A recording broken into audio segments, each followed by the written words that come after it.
I want you guys to go into the summer feeling like you've glowed up, or you are on that path to glowing up and becoming the person that you want to be. So without further ado, I'm going to give you 10 practical and realistic healthy habits that you should implement if you are trying to glow up this summer.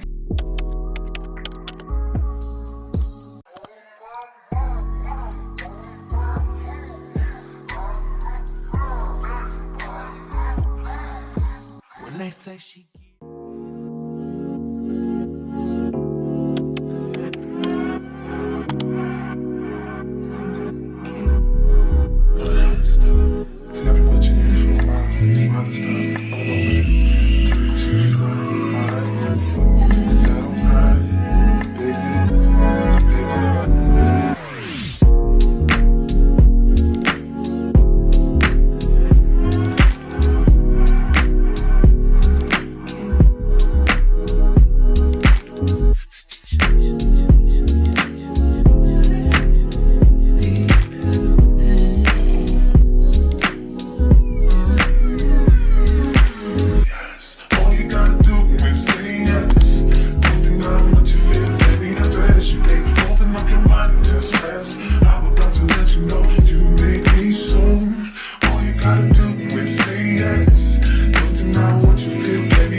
What's going on, you guys? Thank you so much for stopping by my channel. My entire day has now gone by.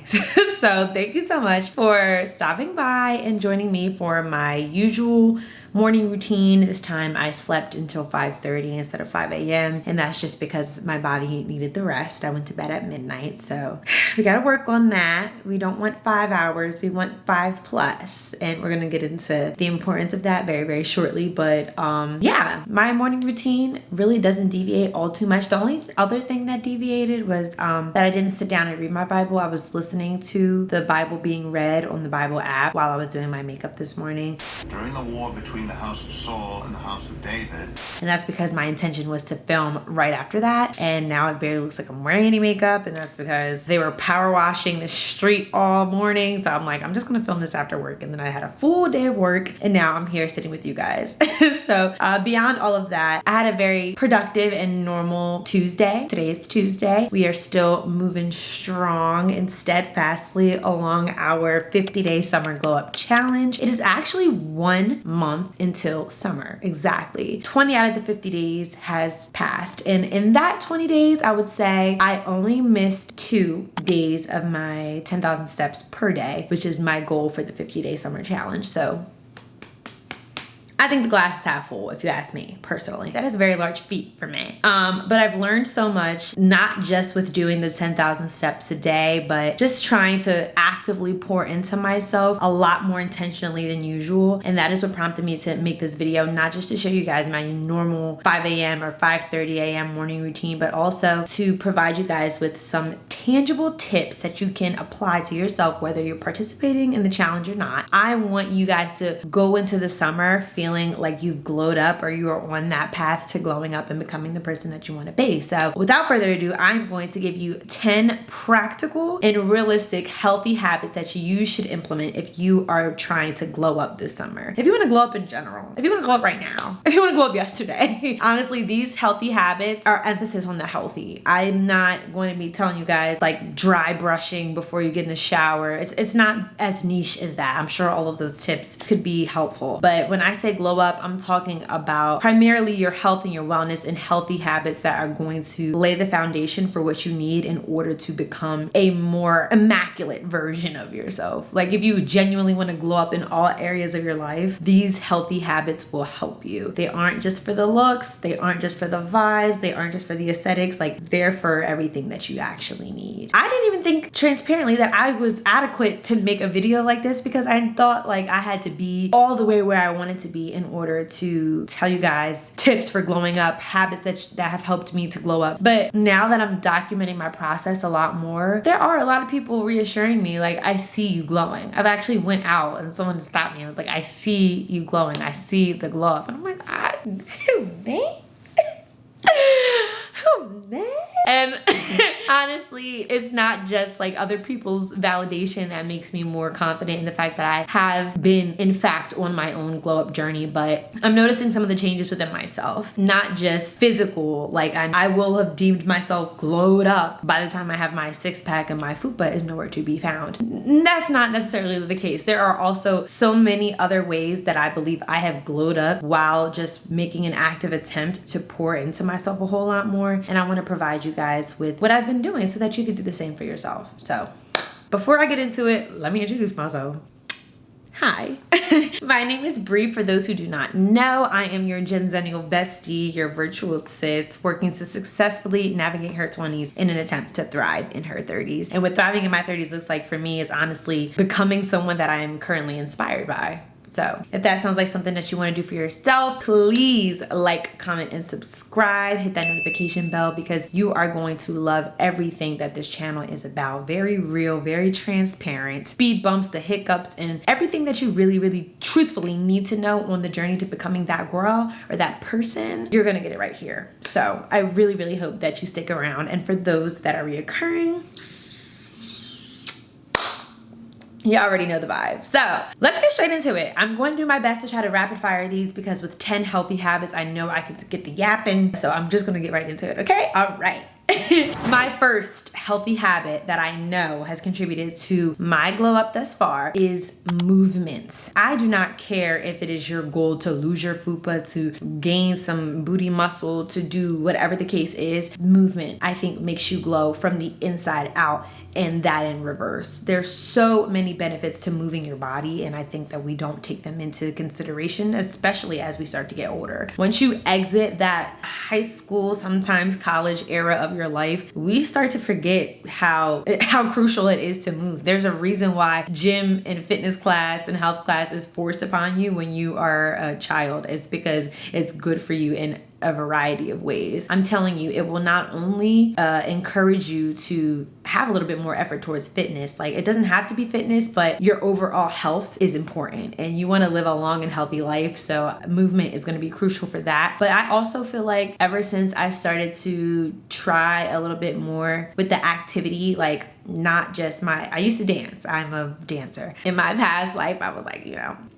I was one of them ones. But obviously I'm no longer part of a dance team anymore. So that's when I actively started to try to just work out on my own. And during the pandemic, that looked like running outside, doing a lot of at-home workouts. And then once the pandemic kind of ceased and I was able to go to the gym again, I got me some memberships, and then my apartment gym became like a second home for me. And it stays that way now. But now that I'm also trying to participate in my 50-day summer glow up challenge, which requires 10,000 steps a day, it has done a number for my mental health as well. Like yesterday I took a walk and I actually tried to just not be on my phone for real, like scrolling, and I looked up and it's beautiful. The vibes, the grass, the greenery, stunning. And it's just stuff like that that I feel like is more likely when you are moving your body or you're getting out of the house. And it doesn't have to be 10,000 steps a day. It could just be a regular walk. It could be gardening outside. It could be Pilates, yoga, the gym, workout classes with friends. friends. It definitely also has been, I went on a hike the other day.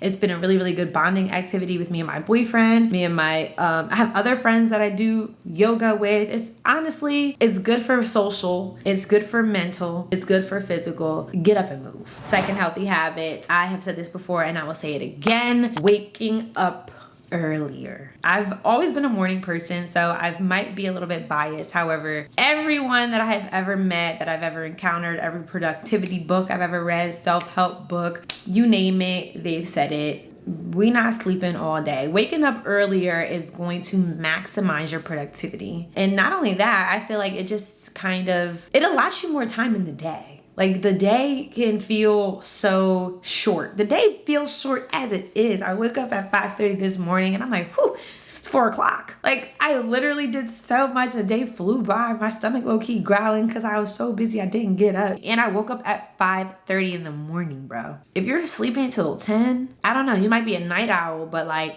waking up early has really just allowed me to do a lot more with my time. And not only to be productive, but it has allowed me to pour into myself before pouring into my 9 to 5. So for anybody, especially the 9 to 5 girlies, the corporate girlies, the work from home girlies, waking up earlier is going to be just as good for your productivity as it is for your mental health. Because I've said this before and I will say it again. You need to pour into you before you pour into any employer, into any job or institution. Sometimes even before you pour into them kids. Now, I don't got me none. However, you can only show up as good as you can show up for yourself, whether it be for your students, if you're a teacher, for your coworkers, for your bosses, for your clientele, if you're an entrepreneur, or for your children. And you want to be the best mommy that there is, the best teacher, the best student, whatever the case. You want to be all of those great things and you want to give. And that's wonderful. It's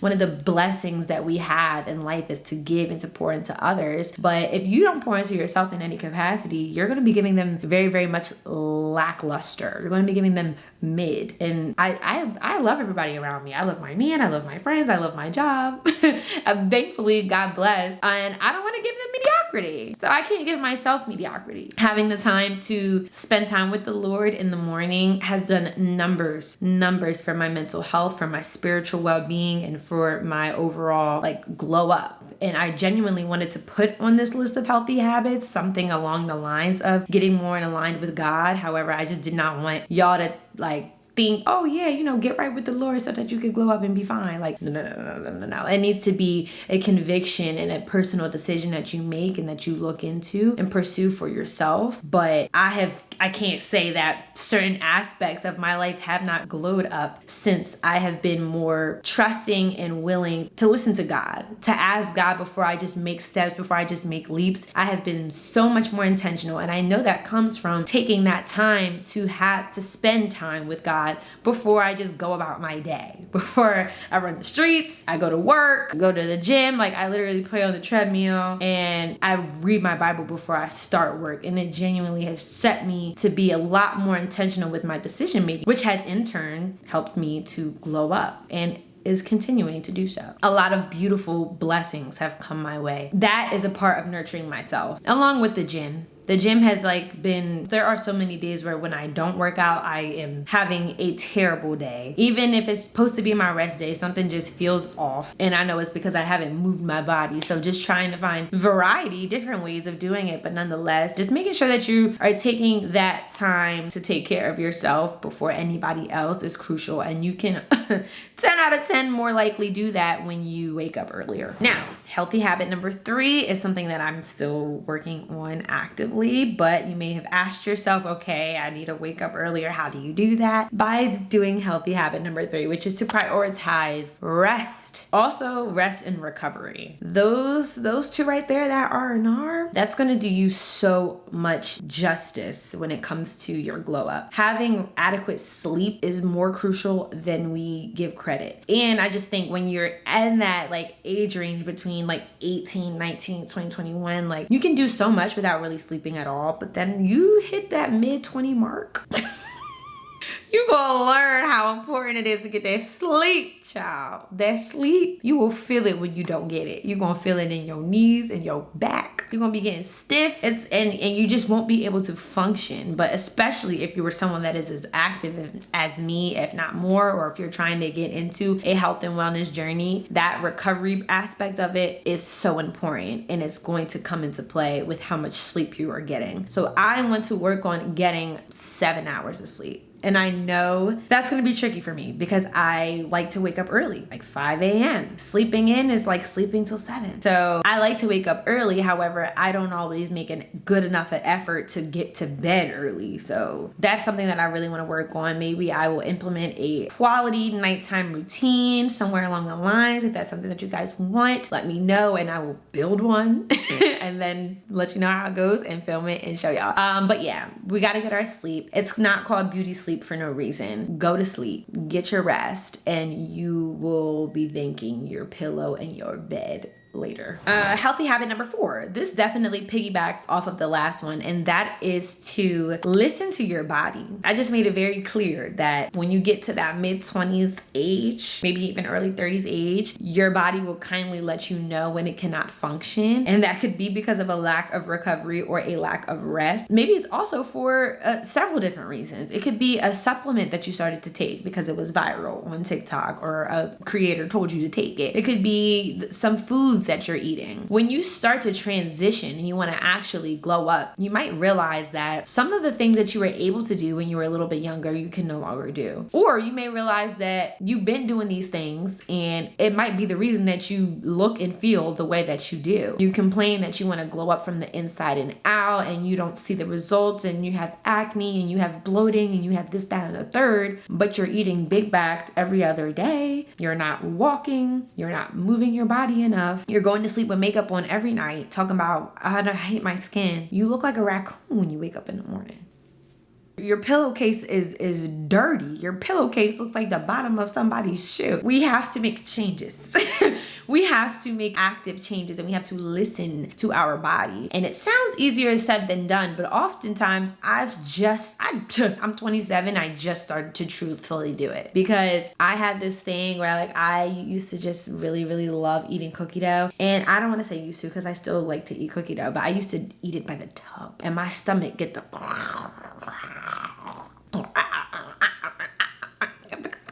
and I would ignore it.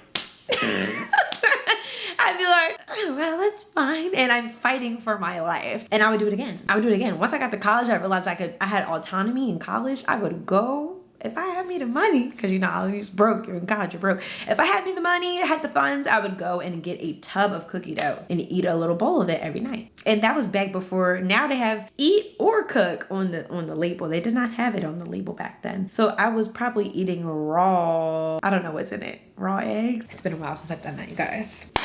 And are there times where I will still probably indulge? Yes, but I had to learn I can't do that every night. And just because I'm a grown person and I have the autonomy to go to the store and buy it and physically do that, and there's no one telling me not to, does not mean that I should do it. It's something that I've had to learn to listen to my body about. And it could be several other things. Like waking up at 5 a.m. doesn't have to be a daily thing for you, especially if you wake up one morning and your body is saying go back to sleep. Listen to it. Oh my goodness, cycle syncing, you guys, this is something that's very new to me, but I'm starting to realize is so helpful because when I try to force my super duper heavy lifting days during my luteal phase, I feel like I hate myself.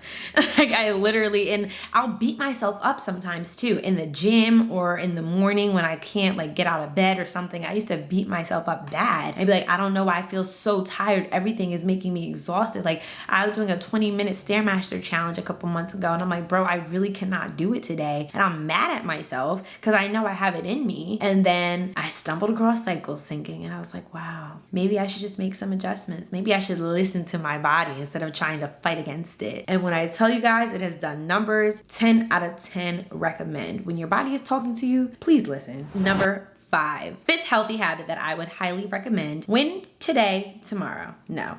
Win tomorrow, today. Yes. Primarily, I put on here to meal prep. I think meal prepping has made my life 10 times better, not just with eating healthier, but also with my funds. I feel like we don't want to just glow up physically. We want to glow up financially, right? And in turn, if you glow up financially, you'll be able to probably glow up a little bit more physically because you can put money into things. You can invest in different things that are going to help you glow in different ways. Actually being able to keep your hair done all the time. I can't wait to get my hair done, y'all. I get my hair done this week.